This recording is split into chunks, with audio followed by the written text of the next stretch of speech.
Hello everyone.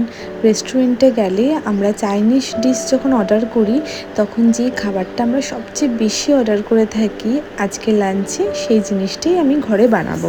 হ্যাঁ, তোমরা একদম ঠিক গেস করেছো। আমি আজকে লাঞ্চে ফ্রাইড রাইস আর চিলি চিকেন বানাবো। ফ্রাইড রাইসের জন্য গরম জলের মধ্যে নুন, এলাচ, দারচিনি, লবঙ্গ দিয়ে বাসমতি রাইসটাও দিয়ে দিয়েছি।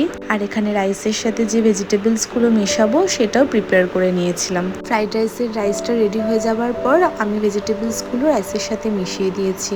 একদম ঘরোয়া পদ্ধতিতে নিজের মতো করে রান্নাটা আমি করেছিলাম। চিকেনটা আমি আগেই ম্যারিনেট করে রেখে দিয়েছিলাম।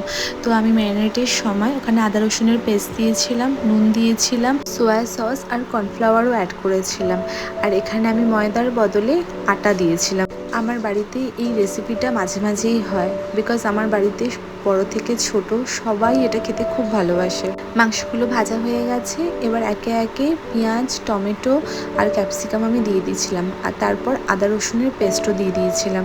তারপর একে একে নুন মিষ্টি দিয়ে ভালো করে নাড়াচাড়া করে যখন পেঁয়াজগুলো সেদ্ধ হয়ে গেছিলো তখন ওর মধ্যে সোয়া সস আর টমেটো সস দিয়ে একটু চিকেনগুলোকে দিয়ে ভালো করে নাড়িয়ে নিলাম।